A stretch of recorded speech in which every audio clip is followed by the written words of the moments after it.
नमस्कार। स्वागत है आपका let's crack NTA UGC net पर।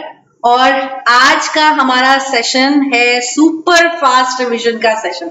ठीक है, तो आज हमने एक तरह से रैपिड फायर खेलना है। फटाफट फटाफट प्रश्न आते जाएंगे, 50 प्रश्न आपकी स्क्रीन पे आएंगे और फटाफट आपने उत्तर देना है। ठीक है, जैसे ये आधी तूफान की तरह रिवीजन कर रहा है, आपको तस्वीर में दिखाई दे रहे हैं, ऐसे ही आपने भी जल्दी जल्दी जवाब देना है। जितना भी अभी तक हमने इस महीने किया है, ठीक है, वो सारा का सारा रिवीजन आज होगा। कुछ कंटेंट रह जाएगा कल जो हमने किया वो वाला, बाकी उससे पहले जितना भी कंटेंट है उसका एक बार हम जल्दी से रिवीजन कर लेते हैं। ठीक है, इससे क्या होगा, इसको हल्के में नहीं लेना है, चीजें दोबारा से आपके दिमाग में बैठ जाएंगी और इतनी अच्छी तरह से मजबूत हो जाएंगी कि आप उसे दोबारा से भूलेंगे नहीं। तो इसलिए अच्छे से पार्टिसिपेशन करना है, पूरी तरह से सहभागिता निभानी है, कमेंट बॉक्स में धड़ाधड़ उत्तर आने चाहिए। ठीक है, ये आपका टेस्ट है, एक तरह से इसको अपनी परीक्षा समझिए और जल्दी से अच्छी तरीके से प्रश्न को पढ़ के उत्तर दीजिए। तो हम शुरू करते हैं आज का इस सेशन।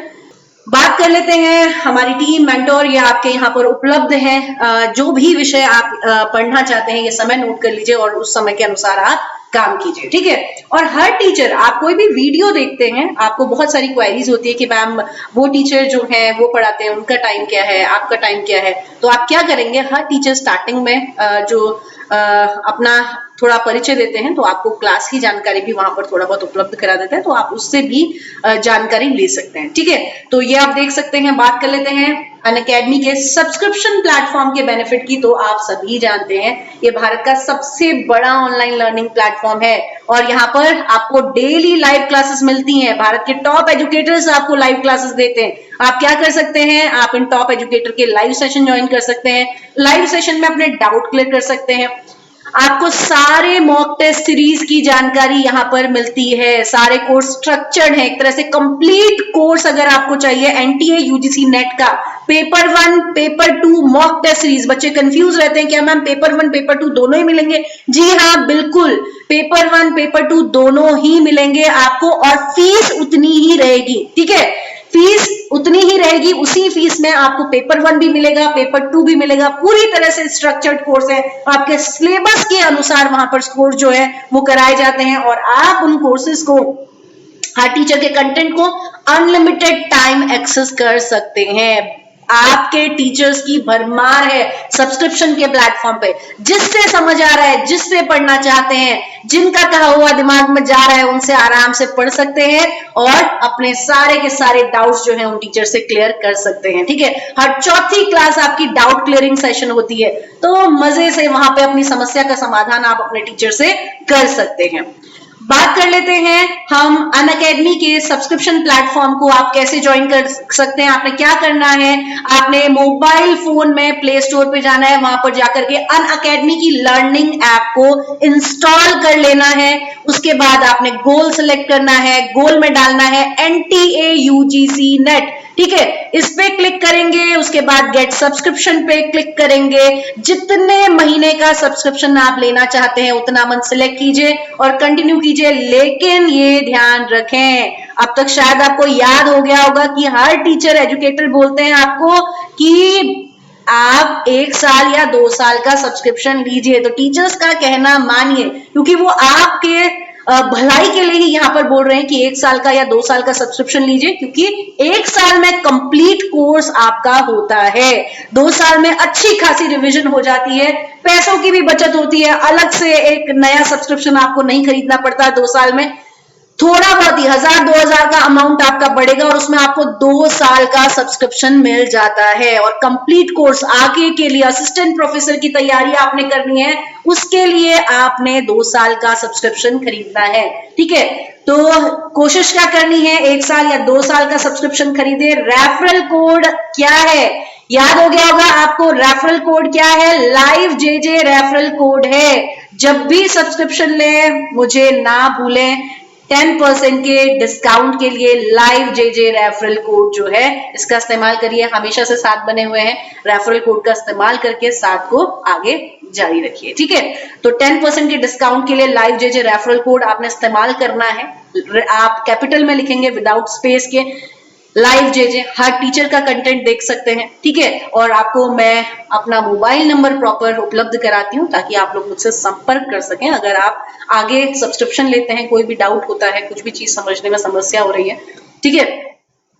तो फीस स्ट्रक्चर की बात कर लेते हैं। ऑफलाइन कोचिंग के कंपैरिजन में बहुत कम फीस है। गुणवत्ता, क्वालिटी वहां से लाख गुना बेहतर आपको सब्सक्रिप्शन के प्लेटफॉर्म में मिल रही है। आप देख सकते हैं अनअकैडमी कितना प्रयास कर रही है कि आपको आधी चीजें यूं ही मुफ्त में यूट्यूब के माध्यम से उपलब्ध करा दी जाए। तो आप सोच सकते हैं जब मुफ्त में आपको इतनी गुणवत्ता मिल रही है तो आपके सब्सक्रिप्शन प्लेटफॉर्म में कितनी गुणवत्ता मिलेगी, ठीक है। तो फीस स्ट्रक्चर देख लीजिए, इतनी कम फीस में आपको बेहतरीन कंटेंट, बेहतरीन एजुकेशन वहां पर मिल रही है। लाइव जेजे रेफरल कोड लगाते हैं तो आपको डिस्काउंट मिल जाता है। डिस्काउंट के बाद आपकी फीस रह जाती है 9,450 रुपए। अमाउंट बहुत ही कम है। इतना पैसा आप सिर्फ किताबों में या फिर हल्की फुल्की चीजों में ही उड़ा देते हैं। तो यहाँ पर तो अच्छी खासी आपकी कंप्लीट कोर्स के साथ कोचिंग हो रही है, ठीक है। तो कंटेंट क्योंकि वहां पर मिल रहा है, आपको किताबों पे अलग से पैसा खर्च करने की जरूरत नहीं है। यहीं पे हम 2 साल की फीस देख रहे हैं, 12,600 रुपए आपकी 2 साल की फीस है। लाइव जेजे रेफरल कोड आप इस्तेमाल कर रहे हैं, फिर से 10% का डिस्काउंट मिल रहा है। 11,340 रुपए आपकी फीस रह जाती है, ठीक है। आ जाते हैं अपने सुपर फास्ट रिवीजन के आज के सेशन पे। ऐसे ही आंधी तूफान की तरह आज हमने रिवीजन करना है। अपने हाथों को सक्रिय रखिए, एक्टिव रखिए, जल्दी जल्दी आप लोगों ने उत्तर देना है बिना समय गवाए, ठीक है। तो सत्र प्रारंभ करते हैं। पहला प्रश्न आप लोगों की स्क्रीन पे आ रहा है, एक्टिव हो जाइए, बिल्कुल एक्टिव मोड में सभी बच्चों ने एक्टिव रहना है। सुपर फास्ट रिवीजन का टाइम है। पहला प्रश्न आपका कह रहा है, भारत में शिक्षक शिक्षण कार्यक्रम की गतिविधि तथा गुणवत्ता संबंधी पक्ष का अनुविषण कौन संगठन करता है? एसोसिएशन ऑफ इंडियन यूनिवर्सिटी, विश्वविद्यालय अनुदान आयोग, राष्ट्रीय शैक्षिक अनुसंधान एवं प्रशिक्षण परिषद या राष्ट्रीय अध्यापक शिक्षा परिषद। Which organization monitor the activity and quality aspect of teacher education program in India? Association of Indian Universities, University Grant Commission, National Council of Education Research and Training या National Council for Teacher Education। नाम से ही स्पष्ट हो रहा है, AIU, UGC, NCERT ये सब आपने कर लिया है। क्या ये उनकी खासियत है जो आपको कथन दिया गया है? क्या ये उसके अंतर्गत आता है या कोई अन्य विकल्प है? जल्दी से सोच समझ के उत्तर दीजिए। अगर आपने हायर एजुकेशन की क्लास ली है और पिछली बार रिवीजन जब हम इसको कर रहे थे तब अगर आपने भाग लिया तो आप जल्दी से इसका उत्तर दे सकते हैं बिना ज्यादा सोचे समझे, क्योंकि अब आपके टिप्स में है सारी चीजें, ठीक है। बिल्कुल सही। जितने भी बच्चे कह रहे हैं कि डी विकल्प सही है, सभी का जवाब बिल्कुल सही हो गया, ठीक है। बिल्कुल सही जवाब आपने दिया। अगले प्रश्न पर हम चलते हैं। किस विश्वविद्यालय में नामांकित निम्नलिखित में से किस निकाय इकाई को संविधिक कार्य करना होता है? Which of the following bodies unit has to perform statutory work in the university? आपने प्रशासनिक संगठन किया हुआ है विश्वविद्यालय का। अगर आपने वो प्रशासनिक संगठन की क्लास ली है कि कौन सा निकाय कौन सा कार्य करता है तो आप इस प्रश्न का उत्तर दे सकते हैं। यहां पर बात हुई है संविधिक कार्य की, ठीक है। तो पाठ्य समिति, वित्त समिति या प्रबंध बोर्ड या शोध उपाधि समिति। जल्दी से उत्तर दीजिए।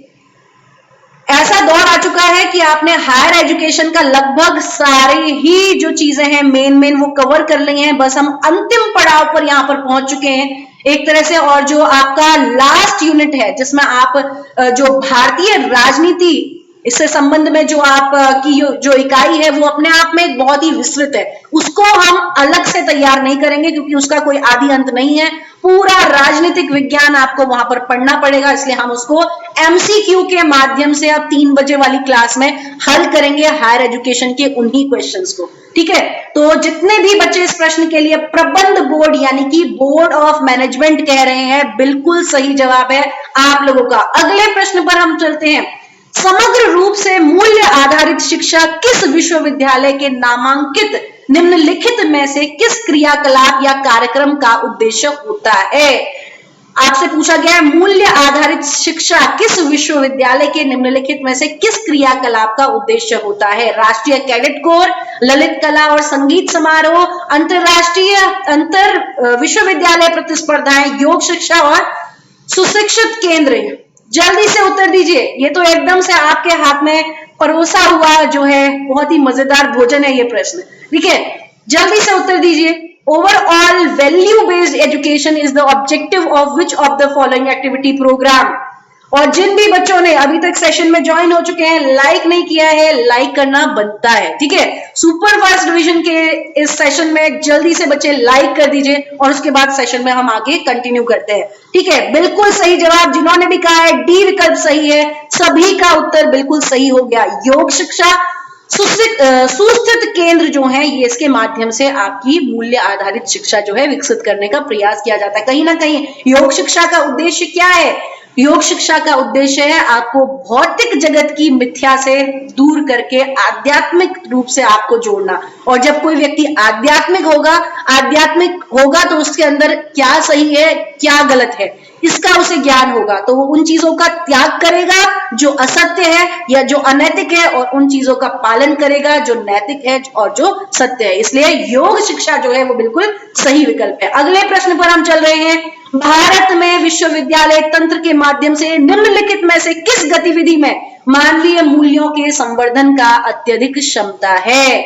विशेषज्ञों के व्याख्यान, एनजीओ के संघ, वरिष्ठ संकाय सदस्यों द्वारा आदर्शीकरण, राष्ट्रीय स्तर के संगठनों के गणमान्य लोग और प्रमुखों के को निमंत्रण। Which of the following activity have great potential for promotion of human value through university system in India? ये आपके अपने एक तरह से सामान्य ज्ञान, आपके कॉमन सेंस पर आधारित ये हायर एजुकेशन का प्रश्न है। अगर ऐसे प्रश्न परीक्षा में आ जाएं तो कहने ही क्या, और ये प्रश्न आपके पूर्व वर्षों के प्रश्न पत्र से ही लिया गया है। ठीक है, जितने भी बच्चे कह रहे हैं सी विकल्प सही है, बिल्कुल सही जवाब है आप लोग का। वरिष्ठ संकाय सदस्यों द्वारा आदर्शीकरण यानी कि आपके जितने भी सीनियर फैकल्टी मेंबर हैं वो क्या करते हैं, वो अपने अनुभव के आधार पर कहीं ना कहीं आदर्शों की स्थापना करते हैं। तो इसलिए सी विकल्प बिल्कुल सही है। अगले प्रश्न पर चलते हैं। निम्नांकित में से कौन सा कथन राष्ट्रीय शैक्षिक नियोजन एवं प्रशासन संस्थान एक मानित विश्वविद्यालय की गतिविधि स्थिति को सही ढंग से वर्णित करता है? आपको बताना है कि डीम्ड विश्वविद्यालय की गतिविधि को निम्न में से कौन से कथन जो है वो कोड के माध्यम से आपने बताना है, सूचित करते हैं। शिक्षण के नियोजन एवं प्रबंधन में क्षमता निर्माण और अनुसंधान, शैक्षिक नियोजन और प्रशासन पाठ्यक्रम प्रवेश शुल्क निर्धारण में पूर्णतः स्वायत्तता, शैक्षिक नियोजन और प्रशासन का एक सर्वाधिक संस्थान। डीम्ड विश्वविद्यालय क्या होते हैं आपने पढ़ा हुआ है। विश्वविद्यालय संगठन जब आपने किया था हायर एजुकेशन में तो आपको बताया गया था केंद्रीय, राज्य, आपके निजी विश्वविद्यालय और डीम्ड विश्वविद्यालय क्या होते हैं, क्या इनकी विशेषताएं हैं। आपने क्लास ली है, बहुत आसानी से आप उत्तर दे सकते हैं। जितने भी बच्चे कह रहे हैं कि बी विकल्प सही है, यानी कि पहला और तीसरा कथन सही है। शिक्षण के नियोजन प्रबंधन में क्षमता निर्माण और अनुसंधान, साथ में उनकी अपनी पाठ्यक्रम, अपना प्रवेश की जो शर्तें होती हैं अपने शुल्क निर्धारण में, वो पूरी तरह से स्वतंत्र होते हैं। तो ये जो विकल्प है बिल्कुल सही है। जिन भी बच्चों ने लाइक नहीं किया है जल्दी से बच्चे सभी लाइक कर दीजिए। देखिए अगले प्रश्न पर हम चलते हैं।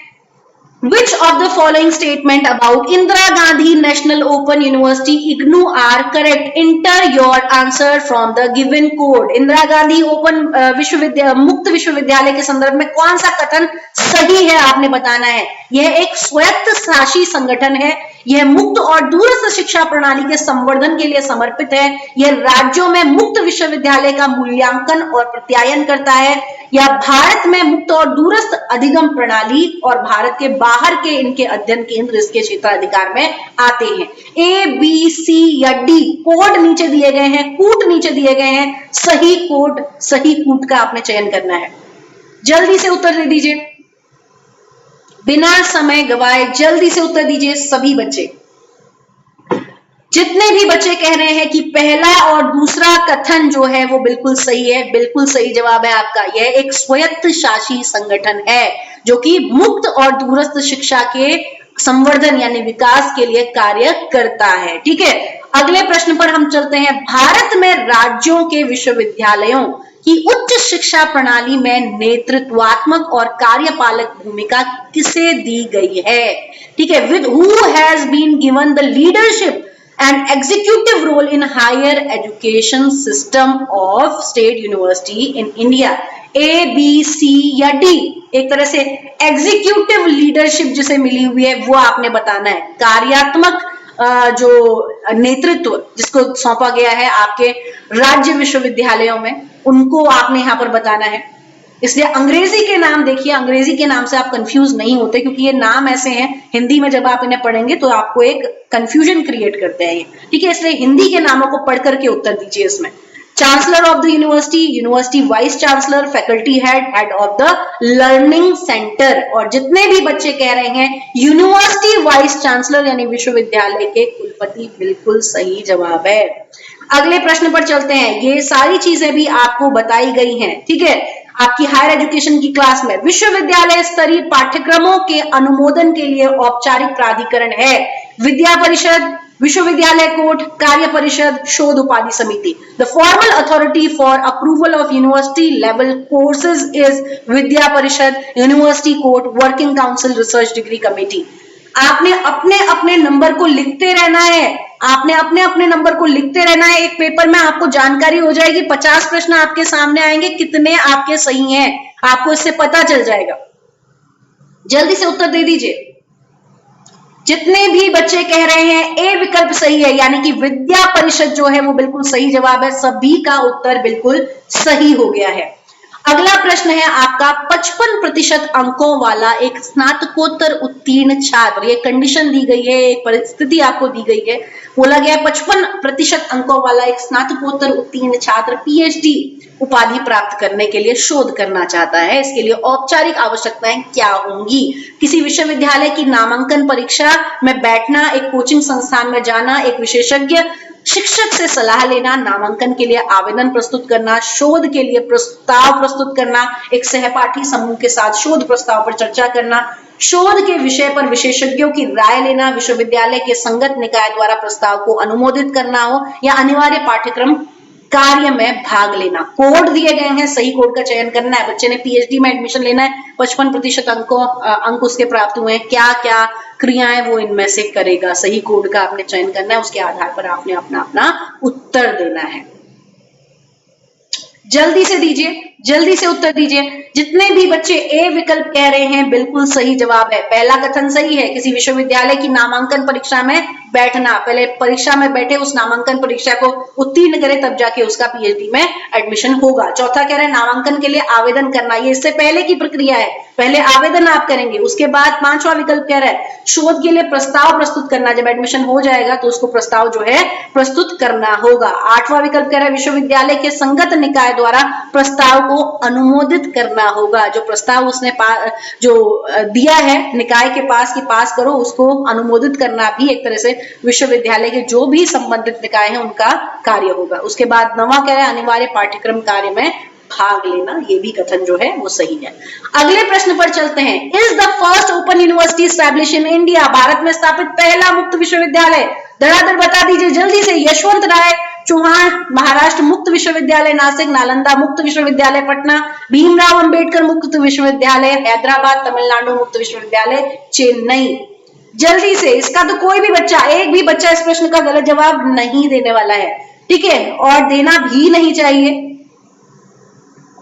जितने भी बच्चे कह रहे हैं सी विकल्प सही है और सभी का जवाब सही हो गया, तो यहां पर आपने 50 में से 10 प्रश्नों को हल कर लिया है। देखिए आपकी लगन और मेहनत, इस बच्चे की तरह आप लगन और मेहनत रखेंगे, इतने छोटी आयु में कितने मजे से पढ़ाई कर रहा है, सब कुछ जानकारी ले लेना चाहता है। जिज्ञासा, इससे आप क्या सीख रहे हैं? जिज्ञासा, नया ज्ञान ग्रहण करने की, ये जो शरारतीपन है, ये जो नटखटपन है, इसी हंसी खुशी के साथ, जोश के साथ, उमंग के साथ आगे बढ़ते रहना है, ठीक है। चलिए अगले प्रश्न पर चलते हैं। वर्ष 1948 में भारत में विश्वविद्यालय शिक्षा की पुनर्संरचना के लिए किसकी अध्यक्षता में एक विश्वविद्यालय शिक्षा आयोग बनाया गया था? सरदार वल्लभ भाई Patel, professor PC Joshi, doctor S Radhakrishnan, doctor Vikram Sarabhai. देखिए ये प्रश्न विभिन्न रूपों में आके आपका पीछा नहीं छोड़ता है। तो जल्दी से उत्तर दे दीजिए, जल्दी से। विश्वविद्यालय के क्षेत्र में ये जो प्रश्न है आपका, ये कहीं ना कहीं से घूम फिर करके किसी भी रूप में आपके सामने प्रकट हो जाता है, ठीक है। और जितने भी बच्चे कह रहे हैं राधा कृष्णन, बिल्कुल सही जवाब है। उच्च शिक्षा के क्षेत्र में स्वतंत्रता के बाद जो इन्होंने कार्य किया, राधा कृष्णन ने जो पहला कह सकते हैं इन्होंने विश्वविद्यालय का जो गठन किया, भारत में विश्वविद्यालय शिक्षा की जो संरचना आपके सामने प्रस्तुत की, वो बहुत ही योगदान है उसका आपकी उच्च शिक्षा के क्षेत्र में। अगले प्रश्न पर हम चलते हैं। विश्वविद्यालय और विश्वविद्यालय स्तर के संस्थानों को नामांकित निम्नलिखित में से किस श्रेणी में रखा जाता है? केंद्रीय विश्वविद्यालय, राज्य विश्वविद्यालय, निजी विश्वविद्यालय, मानित विश्वविद्यालय, उच्च शिक्षा संस्थान या सिविल क्षेत्र के संस्थान। कोड में से सही उत्तर देना है। पूछा गया है विश्वविद्यालय और विश्वविद्यालय स्तर की संस्थानों को किस श्रेणी में रखा जाता है निम्नलिखित में से? ए, बी, सी या डी? कोड में से आपने सही उत्तर देना है। जितने भी बच्चे कह रहे हैं कि सी विकल्प सही है, यानी कि केंद्रीय, राज्य, निजी और मानित यानी डीम्ड विश्वविद्यालय जो है वो इस श्रेणी में रखे जाते हैं। सही जवाब हो गया सभी का। अगला प्रश्न है, कल ही पढ़ा है, कल की क्लास में पढ़ा है, जिसमें कि आपका YouTube ने झोल कर दिया था बीच में। ई पाठशाला किसकी पहल है? UGC, CBSE, NCERT, NCTE. अब आप जानते हैं ई पाठशाला है क्या, है ना? अब आप इस चीज से परिचित हैं क्योंकि ये आपने पढ़ लिया है। जल्दी से उत्तर दीजिए बिना देर किए, ई पाठशाला किसकी पहल है? जितने भी बच्चे कह रहे हैं एनसीईआरटी, बिल्कुल सही जवाब है और सभी का लगभग सही जवाब इस प्रश्न के लिए आया होगा। जल्दी से उत्तर दीजिए अगले प्रश्न का। ग्रामीण संस्था प्राधिकरण परिषद कहां स्थित है? लुधियाना, अहमदाबाद, पुणे, हैदराबाद? ए, बी, सी या डी? जल्दी से उत्तर दीजिए। आज तो एक तरह से रैपिड फायर चल रहा है, जल्दी जल्दी धड़ाधड़ से आप उत्तर देते जा रहे हैं। अपने हाथ को एक्टिव रखिए, अपने कानों को एक्टिव रखिए और अपनी नजरों को एक्टिव रखिए, तभी जल्दी से प्रश्न पढ़ पाएंगे, सुन पाएंगे और जल्दी से जवाब दे पाएंगे, ठीक है। जितने भी बच्चे कह रहे हैं डी विकल्प जो है वो सही है, बिल्कुल सही जवाब हो गया है आपका। अगले प्रश्न पर चलते हैं। Doctor AL. मुदालियर की अध्यक्षता में माध्यमिक शिक्षा आयोग की नियुक्ति किस वर्ष में हुई थी? ए, बी, सी या डी? 1950, 51, 52, 62? जल्दी से उत्तर दीजिए। इन चीजों में आप पारंगत हो चुके हैं, ये आप याद रखिए और अपने ऊपर भरोसा रखिए। इन सभी चीजों में आप पारंगत हो चुके हैं। जिस तरह से आपने पिछले महीने शिक्षण अभिक्षमता में महारत हासिल करी थी, इस महीने आपने हायर एजुकेशन में कमांड हासिल करनी है और सारी चीजें आपके टिप्स पे होनी चाहिए। ऐसे ही एक एक इकाई करके आप पेपर 1 की सारी यूनिट पे कमांड जो है वो ले लेंगे। जितने भी बच्चे कह रहे हैं सी विकल्प सही है, 1952 बिल्कुल सही जवाब है। 1952 में आपके मुदालियर, डॉक्टर ए.एल. मुदालियर की अध्यक्षता में माध्यमिक शिक्षा आयोग की नियुक्ति की गई थी। अगला प्रश्न है आपके सामने, निम्नलिखित में से किसने पाठ्यचर्या कार्यक्रम 10+2+3 शैक्षिक संरचना को सामान्य कोर के रूप में परिकल्पित किया? कोठारी आयोग, सिन्हा समिति, राष्ट्रीय शिक्षा नीति 1986, अखिल भारतीय तकनीकी शिक्षा परिषद? ए, बी, सी या D? Who among the following had पता नहीं क्या लिखा हुआ है, जो भी है आप पढ़ लीजिए, ठीक है। अंग्रेजी कमजोर है। जितने भी बच्चे कह रहे हैं कि ए विकल्प सही है, कोठारी आयोग बिल्कुल सही जवाब है। कोठारी आयोग जो है बिल्कुल सही जवाब है। कोठारी आयोग में ही 10+2+3 की जो शैक्षिक संरचना है वो दी गई थी। अगला है, पब्लिक स्कूलों के माध्यमिक शिक्षा के विकास के लिए भारत सरकार द्वारा चलाई गई योजना है सर्व शिक्षा अभियान, राष्ट्रीय उच्चतर शिक्षा अभियान, global initiative of academic network या राष्ट्रीय माध्यमिक शिक्षा अभियान? ए, बी, सी या डी? जल्दी से उत्तर दीजिए। There is a scheme run by the government of India for the development of secondary education in public school. A, B, C या D? जितने भी बच्चे कह रहे हैं डी विकल्प सही है, राष्ट्रीय माध्यमिक शिक्षा अभियान बिल्कुल सही जवाब है, ठीक है। राष्ट्रीय माध्यमिक शिक्षा अभियान जो है बिल्कुल सही जवाब है इस प्रश्न का। पब्लिक स्कूलों में माध्यमिक शिक्षा के विकास के लिए भारत सरकार द्वारा राष्ट्रीय माध्यमिक शिक्षा अभियान चलाया गया था।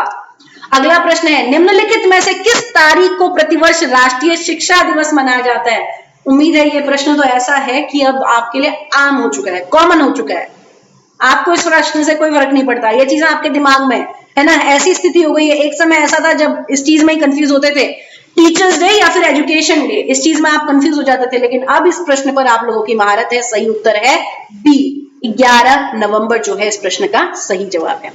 अगला प्रश्न है, रिक्त स्थान को आपने भरना है के बाद भारत में सबसे अधिक कॉलेज छात्र हैं, कौन से देश का आपने बताना है, कौन से राष्ट्र को आपने बताना है, ठीक है। India has the highest number of student in college after UK, USA, Australia या कनाडा?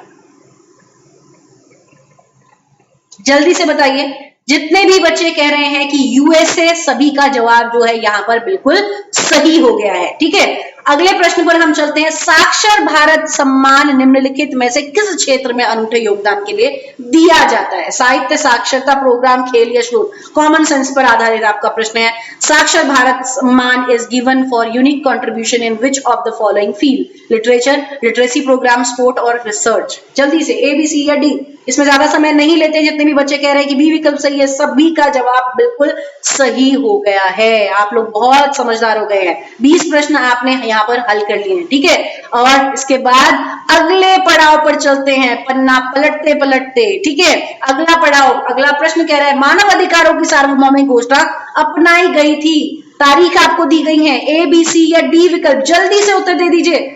10 दिसंबर 1947, 10 दिसंबर 1948, 49, 50? ए, बी, सी या डी? बिल्कुल सही जवाब है, जो भी कह रहे हैं कि बी विकल्प यानी कि 10 दिसंबर 1948, सभी का जवाब यहां पर बिल्कुल सही हो गया है। अगले प्रश्न पर हम चलते हैं, Global Education Monitoring Report 2017 and 18 accountability in education meeting our commitment के प्रकाशक हैं। ये आपने रचना देख ली है, इसके प्रकाशक कौन है? यूएनडीपी, यूनेस्को या यूएनएआईडीएस या यूएनओ? जल्दी से बताइए। प्रश्न को अंग्रेजी में भी पढ़िए, हिंदी में भी पढ़िए, यहाँ पे आपकी फुल फॉर्म भी दी गई है, उससे ही स्पष्ट हो जाए, ठीक है। जल्दी से उत्तर दीजिए, फुल फॉर्म से ही स्पष्ट हो जा रहा है। कुछ प्रश्न आपके लिए हिंट के तौर पर यहाँ पर प्रस्तुत हो गए हैं, तो आपके विकल्प देखिए और प्रश्न को देखिए, अंग्रेजी हिंदी दोनों में पढ़िए, अपने आप स्पष्ट हो जाएगा, ठीक है। जितने भी बच्चे कह रहे हैं जो बी विकल्प है वो बिल्कुल सही है, सभी का जवाब जो है वो बिल्कुल सही हो गया है। अगले प्रश्न पर चलते हैं, दिव्यांग बच्चों के पुनर्वास में लगे अध्यापकों को अपना पंजीकरण अनिवार्य रूप से कराना होता है। Teacher engage in rehabilitation of children with disability should make their registration compulsory. कहां पर? नाम देखिए, फुल फॉर्म देखिए, क्वेश्चन देखिए, जल्दी से उत्तर दे दीजिए। और ये कथन याद रखिएगा, ये कथन याद रख दीजिएगा, ठीक है। कथन के साथ जो उत्तर होगा उसको याद रखिए। आपसे पूछा गया, दिव्यांग बच्चों के पुनर्वास के लिए अध्यापकों को अपना पंजीकरण अनिवार्य रूप से कराना होता है। कहां पर? RCI, rehabilitation council of India. तो डी विकल्प बिल्कुल सही है। अगले प्रश्न पर हम चलते हैं, इसकी व्याख्या आप देख लीजिए। भारतीय पुनर्वास परिषद की स्थापना 1986 में एक पंजीकृत सोसाइटी के रूप में की गई थी। आरसीआई को दिया गया जनादेश विकलांग व्यक्तियों के लिए दी गई सेवाओं को विनियमित करने और उनकी निगरानी करने के लिए है। पाठ्यक्रम को मानकीकृत करने के लिए और सभी जारी पेशेवरों के केंद्रीय पुनर्वास रजिस्टर को बनाए रखने के लिए है, ठीक है। अगला प्रश्न है आपका, भारत में दूरस्थ शिक्षा के नियामक संस्थाएं इग्नू, सीबीएसई, आईआईडी, सीटीई या डीईबी? जल्दी से उत्तर दीजिए। अब यहाँ पे दोबारा कंफ्यूज नहीं होना है, क्योंकि आप पहले ही कंफ्यूज हो चुके हैं, ठीक है।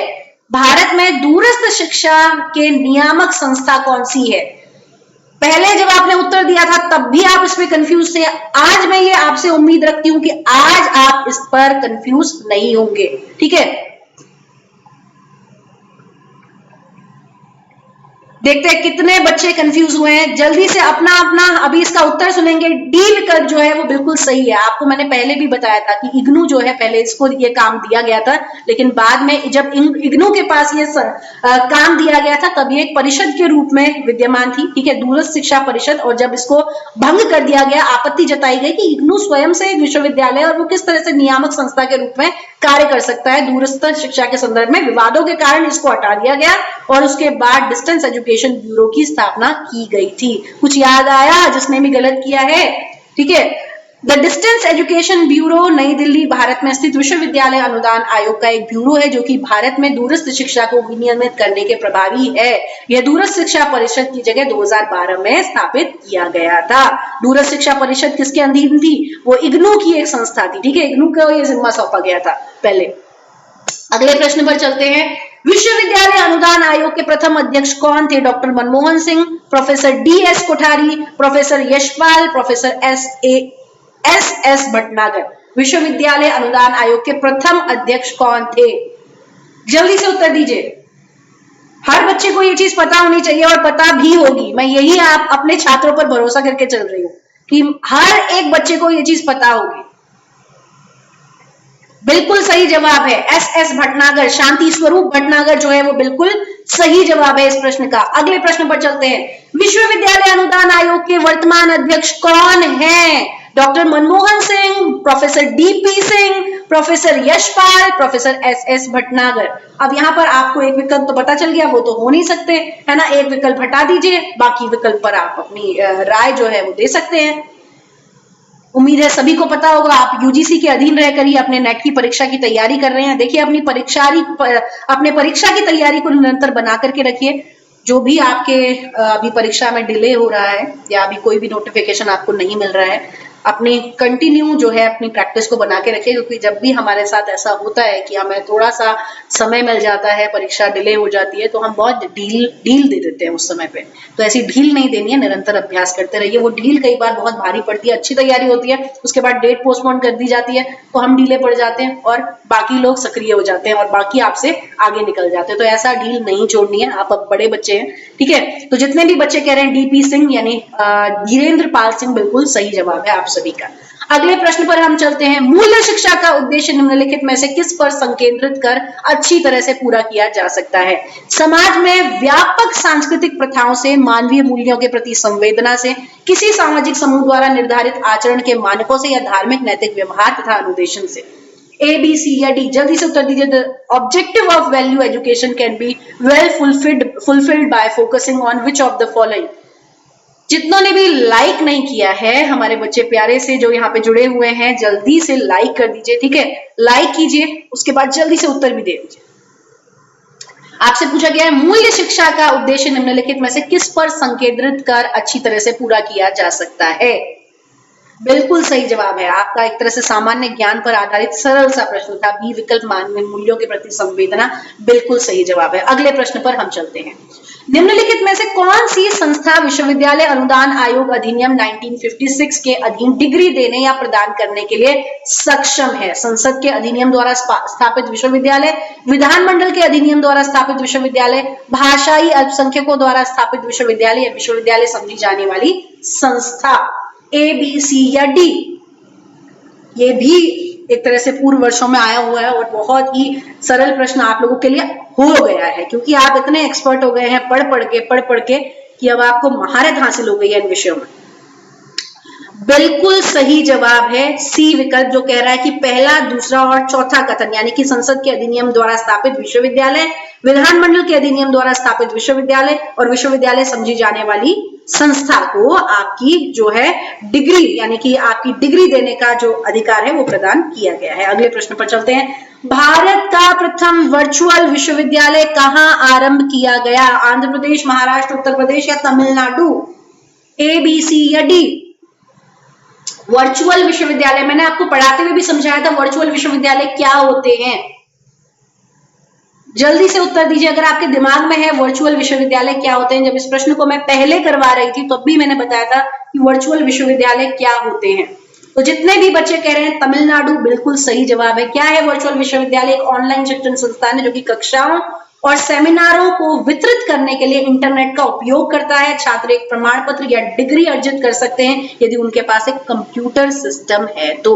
इसमें आप क्या कर सकते हैं, ऑनलाइन माध्यम से अच्छी तरह से पढ़ सकते हैं। अगला प्रश्न है, निम्नलिखित में से किस परिषद को वर्ष 2013 में विघटित कर दिया गया? जल्दी से उत्तर दीजिए। Distance education council, national council of Teacher education, national council of education research and training, national Assessment Acceleration council, A B C या डी। अभी हमने शायद इस पर बात भी करी है, ठीक है, अगर आपको ध्यान है तो अभी हमने बात की है। जल्दी से उत्तर दीजिए। अभी ही हमने इस प्रश्न पर बात की है। बिल्कुल सही जवाब है डिस्टेंस एजुकेशन काउंसिल, यानी कि दूरस्थ शिक्षा परिषद को भंग करके आपकी जो संस्था इसको समाप्त कर दिया गया। ठीक है, अगला स्थान पर हम चलते हैं, अगले प्रश्न पर हम चलते हैं। अगला प्रश्न आपको कहता है कि उच्च शिक्षा में स्वायत्तता का निहितार्थ है प्रशासन, नीति निर्माण, वित्त, पाठ्यचर्या या विकसित करना। पाठ्यचर्या विकसित करना। उच्च शिक्षा में स्वायत्तता का निहितार्थ है, किसके माध्यम से आप एक तरह से स्वायत्त होंगे उच्च शिक्षा के क्षेत्र में, प्रशासनिक तौर पर या फिर नीति निर्धारण के आधार पर या फिर वित्त के आधार पर या पाठ्यचर्या विकसित करने के आधार पर। ए बी सी या डी, जल्दी से उत्तर दीजिए। बिल्कुल सही जवाब है, जिन्होंने भी कहा है नीति निर्धारण, बिल्कुल सही जवाब है आप सभी का। ठीक है, अगले प्रश्न पर हम चलते हैं। भारत में के MHRD सरकार ने शिक्षा के क्षेत्र में निम्नलिखित में से कौन सा संस्थान स्थापित किया है? Indian Council of World Affair New Delhi, Mythic Society Bangalore, National Bal Bhavan New Delhi, India International Centre New Delhi, A B C या डी। ये भी प्रश्न आप लोगों के टिप्स पे होना चाहिए, जल्दी से उत्तर दीजिए। और जितने भी बच्चे हमारे कह रहे हैं कि सी विकल्प सही है, बिल्कुल सही जवाब है उनका। ठीक है, अगले प्रश्न पर हम चलते हैं। अगला प्रश्न कह रहा है foundation training of the newly recruited IAS। ये भी एक तरह से बहुत ही सामान्य हो गया आपके लिए। Foundation training of to the newly recruited IAS probationers is imparted by Indian Institute of Public Administration, Administrative Staff College of India, LBS National Academy of Administration, Center for Advanced Studies, A, B, C या D। जल्दी से उत्तर दीजिए। बिल्कुल सही जवाब है, जो भी कह रहे हैं सी विकल्प सही है, सभी का उत्तर बिल्कुल सही हो गया है। ठीक है, अगले प्रश्न पर हम चलते हैं। भारत में संविधान के निम्नलिखित में से कौन से अनुच्छेद अपनी पसंद के शैक्षिक संस्थानों को स्थापित करने और चलाने के लिए अल्पसंख्यकों के अधिकारों की रक्षा करता है? A article 19, B article 29, C article 30 या D article 31। A B C या डी। और जितने भी बच्चे कह रहे हैं आर्टिकल 30, सभी का जवाब बिल्कुल सही हुआ है। अगले प्रश्न पर चलते हैं। शिक्षा प्रदान करने के लिए केंद्रीय परिसर वाले विश्वविद्यालय को कहा जाता है? Central university, deemed university, residential university, open university. University having central campus for imparting education are called? A, B, C या डी। नाम से ही स्पष्ट हो गया है ना, नाम से ही स्पष्ट हो गया और आपको पता भी था। सेंट्रल यूनिवर्सिटी जो है इस प्रश्न का बिल्कुल सही जवाब है। अगले प्रश्न पर चलते हैं। शिक्षा के व्यवसायीकरण का उद्देश्य है ज्ञान के साथ छात्रों को एक व्यवसाय के प्रति तैयार करना, उदार शिक्षा को व्यावसायिक शिक्षा में परिवर्तित करना, सामान्य शिक्षा की तुलना में व्यवसायिक को अधिक महत्व देना या उदार शिक्षा को रोजगार उन्मुख बनाना। जल्दी से ए, बी, सी या D. The aim of vocationalisation of education is A, B, C या डी।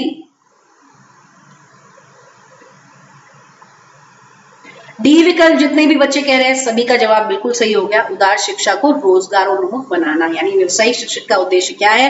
भावी समय में अगर आवश्यकता पड़े तो बच्चे अपने जीवन को सही रूप से चलाने के लिए कुछ उससे आमदनी इकट्ठा कर सकें। अगले प्रश्न पर चलते हैं। इग्नू के विशिष्ट शैक्षिक चैनल के रूप में जाना जाता है ज्ञान दर्शन, ज्ञानवाणी या दूरदर्शन या फिर प्रसार भारती। ए, बी, सी या डी। बी विकल्प ज्ञानवाणी है। ठीक है, ज्ञान दर्शन, ज्ञानवाणी, दूरदर्शन या प्रसार भारती। बिल्कुल सही जवाब है ए विकल्प, ज्ञान दर्शन। ठीक है, ज्ञान दर्शन आपका बिल्कुल सही जवाब है। अगले प्रश्न पर चलते हैं। महात्मा गांधी अंतरराष्ट्रीय हिंदी विश्वविद्यालय को का हेडक्वार्टर निम्न में से कहां पर स्थित है? सेवाग्राम, न्यू दिल्ली, वार्धा या अहमदाबाद? ए, बी, सी या डी? जल्दी से उत्तर दे दीजिए। ए, बी, सी या डी? बिल्कुल सही जवाब है सी विकल्प। जितने में बच्चों ने कहा है सी विकल्प सही है, सभी का जवाब यहाँ पर बिल्कुल सही हो गया है। ठीक है, अगले प्रश्न पर चलते हैं। NMEICT का अर्थ क्या है? फुल फॉर्म आपने बतानी है। NMEICT, national mission of education through ICT, national mission of e governance through ICT, national mission of e commerce through ICT या national mission of e learning through ICT? Full form आपने बतानी है इसकी। ए, B, C या D? Very good. जितने भी बच्चे कह रहे हैं national mission of education through ICT, बिल्कुल सही जवाब है आप लोगों का। अगले प्रश्न पर हम चल रहे हैं। निम्नलिखित कथनों पर विचार कीजिए। प्राचीन शिक्षा प्रणाली गुरुकुल आवासीय शिक्षा थी, या गुरुकुल की शिक्षा धार्मिक तथा दार्शनिक दोनों से पूर्ण होती है, गुरुकुल की शिक्षा केवल धार्मिक होती है? जल्दी से ए, बी, सी या डी कोड आपको दिए गए हैं, इसमें से चयन करना है।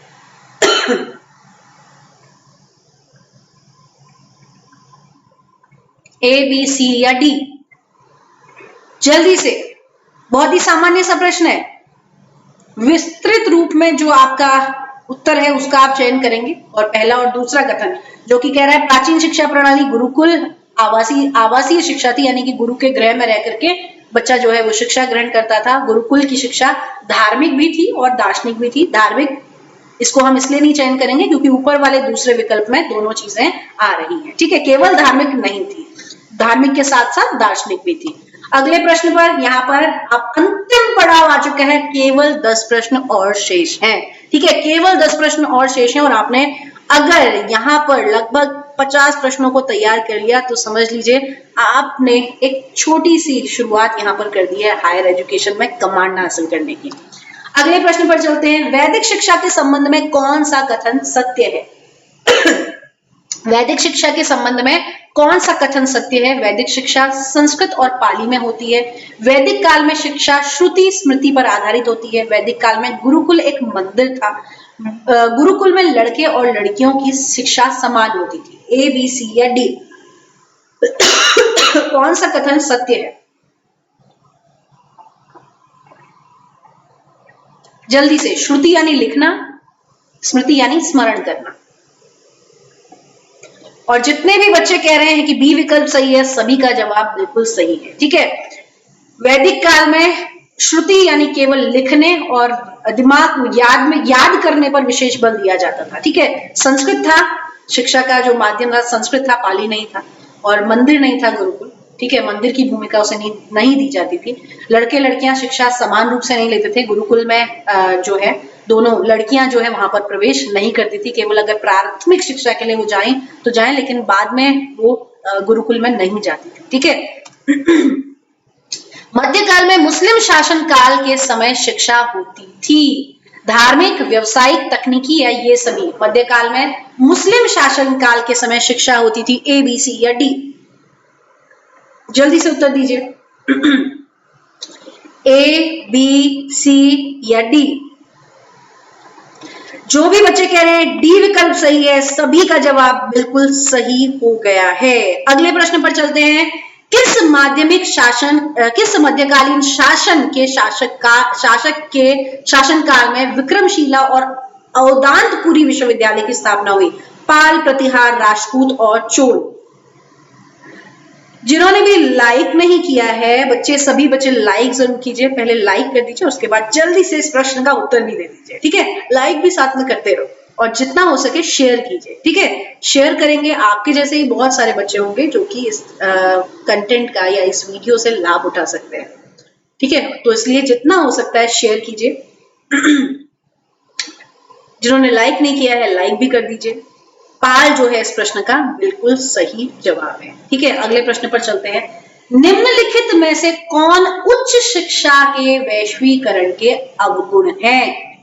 उच्च शिक्षा के वैश्वीकरण के अवगुण पूछा है। नकारात्मक जो उसकी कह सकते हैं, नकारात्मकता जो उसकी है, वैश्विक पाठ्यक्रम तक पहुंच, शिक्षा में अभिजात्य वर्ग का संवर्धन, वस्तु के रूप में उच्च शिक्षा, या शिक्षा की लागत में वृद्धि। ए, बी, सी या D?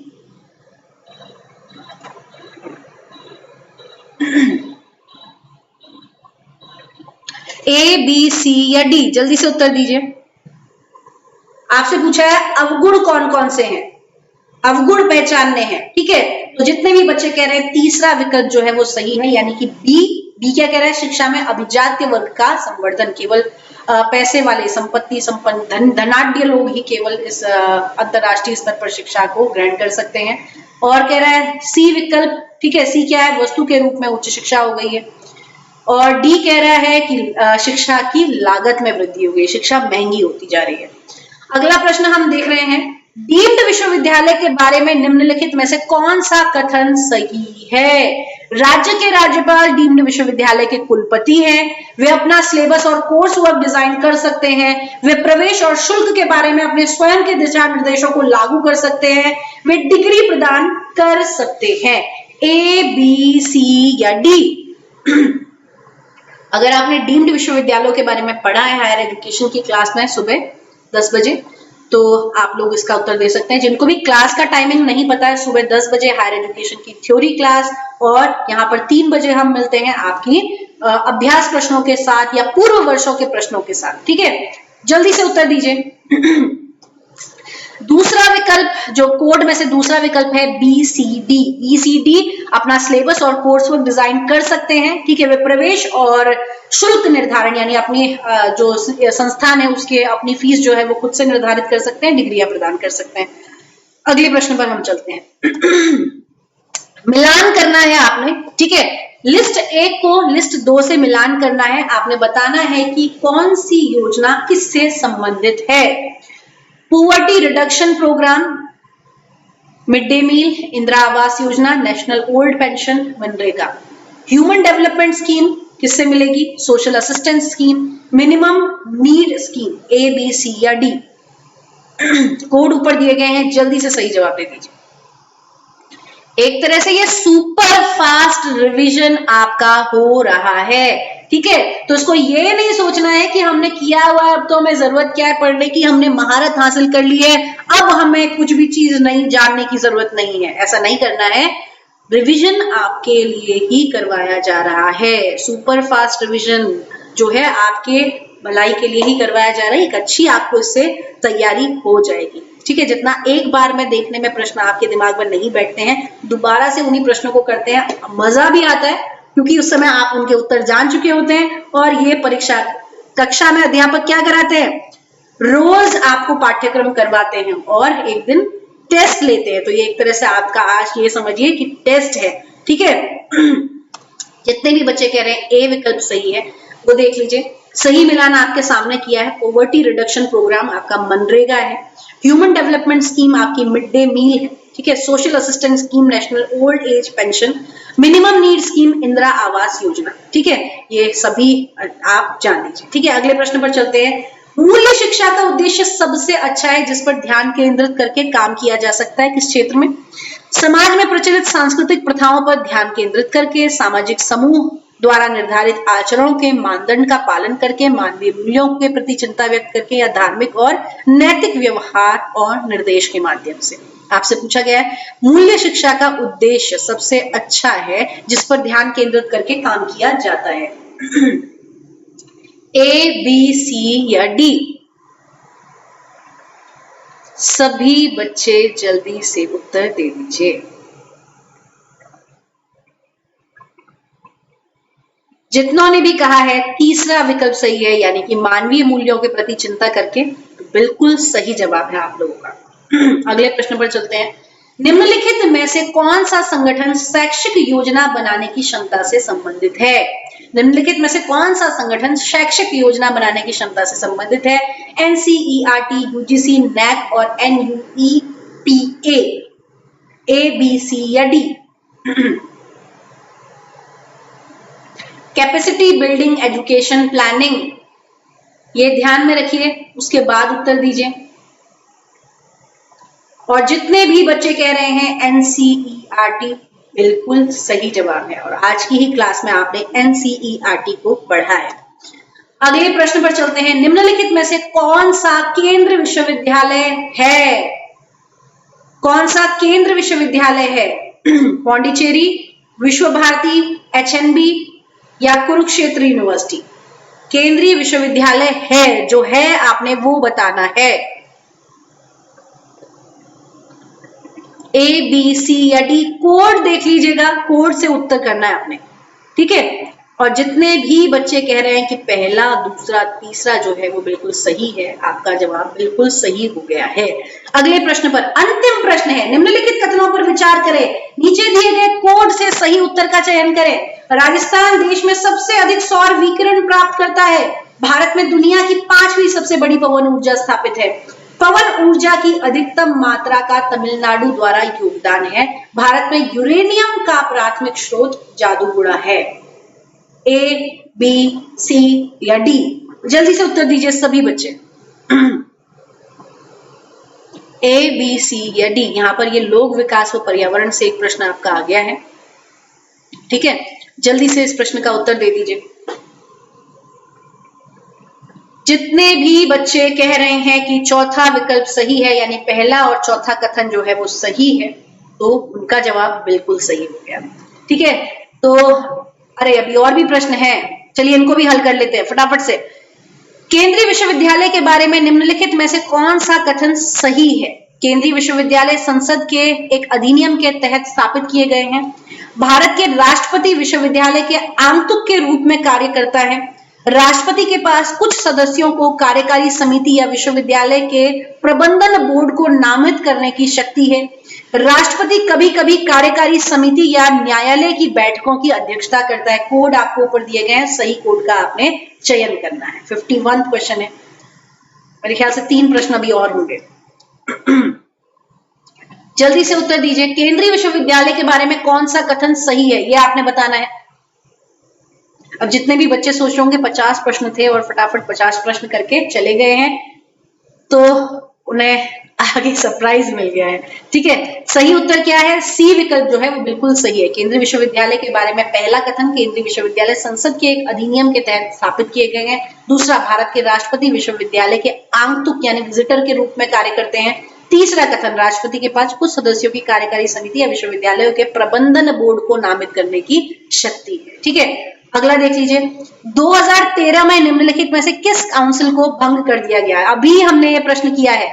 Distance education council, national council for teacher education, national council of education research and training, national assessment and acceleration council. A, B, C या डी? बिल्कुल उम्मीद है सभी ने सही इस प्रश्न का उत्तर दे रहे हैं, क्योंकि ये दोबारा से प्रश्न आ गया है। पहला डिस्टेंस एजुकेशन काउंसिल जो है वो बिल्कुल सही जवाब है, ठीक है। अगला प्रश्न देख लीजिए। निम्नलिखित में से कौन सा कथन विश्वविद्यालय अनुदान आयोग यूजीसी के बारे में सही नहीं है? यह 1956 में संसद के एक अधिनियम द्वारा स्थापित किया गया था। यह उच्च शिक्षा को बढ़ावा देने, समन्वय के साथ काम सौंपा गया था। यह केंद्र सरकार से योजना और गैर योजना निधि प्राप्त करता है। यह राज्य विश्वविद्यालयों के संबंध में राज्य सरकारों से धन प्राप्त करता है। कौन सा कथन आपका सही नहीं है वो आपने बताना है, ठीक है। यूजीसी आपने पढ़ा है, कौन सा सही नहीं है? चौथा विकल्प जो है सही नहीं है।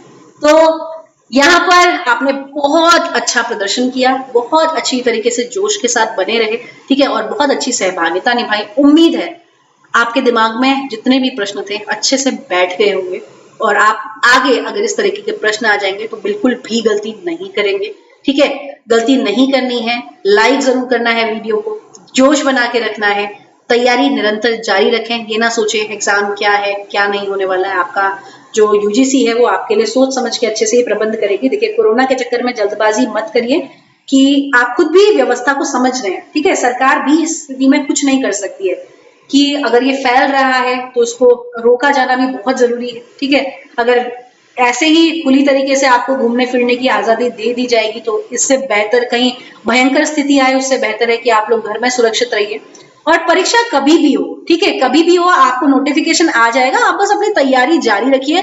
करना क्या है कि आपको कोई सूचना आपसे छूटे ना, आपने खुद एक रूटीन बना लीजिए। मुझे रोज एक बार एनटीए की वेबसाइट और साथ में एनटीए यूजीसी नेट की वेबसाइट, यूजीसी की वेबसाइट और एनटीए की वेबसाइट, इन दो वेबसाइट को आपने खुद से चेक करना है। ये मत सोचिए कि दूसरा आपको बताएगा कि एग्जाम कब होगा या कोई सर्कुलर तो नहीं आया। देखिए, उनकी हमारी डायरेक्ट सरकार से या फिर यूजीसी से डायरेक्ट बातचीत नहीं होती है, हम लोग भी नोटिफिकेशन देख करके ही आपको बताते हैं। ठीक है, इसलिए आपसे बेहतर इस चीज की जानकारी कोई नहीं जानता। स्टूडेंट को पता होना चाहिए उसका एग्जाम के बारे में क्या नया नोटिफिकेशन आया, क्या नया सर्कुलर आया है। ठीक है, तो आप लोग चिंता मत करें कि हमारा एग्जाम कब होगा, मैम डेट पोस्टपोन हो गई या कैंसिल हो गया, क्या हो गया। अपनी तैयारी जारी रखिए। ठीक है, तैयारी जारी रखिए, क्योंकि ये ऐसी स्थिति आपके सामने आ गई है कि इसके बारे में कोई भी कुछ नहीं कह सकता। तो हमेशा नोटिफिकेशन को देखिए एनटीए की वेबसाइट में और यूजीसी की वेबसाइट में। अपने आप से कोई कल्पना नहीं करिए कि हाँ ऐसा कुछ हो जाएगा या वैसा कुछ हो जाएगा। आपने अपने आप से नोटिफिकेशन चेक करना है। रोज एक टाइम फिक्स कर लीजिए। एक बार मैंने एनटीए की वेबसाइट और यूजीसी की वेबसाइट चेक कर दी है, उसमें आपको भी दुविधा नहीं रहेगी और आपको भय नहीं बना रहेगा कहीं पेपर हो गया तो और मुझे पता नहीं चला तो। एक स्टूडेंट लाइफ में इस किस्म का डर हर किसी के जीवन में होता है। ठीक है, जब भी कोई परीक्षा की आप तैयारी करते हैं, कहीं वो परीक्षा छूट ना जाए, इस तरीके का डर होता है। लेकिन ये डर को दूर करने का सामान्य सा तरीका है, आप अपडेट रहेंगे, आप एनटीए की वेबसाइट, यूजीसी की वेबसाइट रोज चेक करेंगे तो आपकी कोई भी सूचना नहीं छूटेगी, क्योंकि इसके अलावा और कोई जरिया ही नहीं है यूजीसी नेट के एग्जाम के नोटिफिकेशन को कहीं से लेके आने का। ठीक है, ये दो ही वेबसाइट है जहां पर आपको सूचनाएं जारी की जाएंगी एनटीए नेट के संबंध में। तो इसलिए डरे नहीं, वीडियो को लाइक कीजिए, जितने भी बच्चे जुड़े हुए हैं शेयर कीजिए।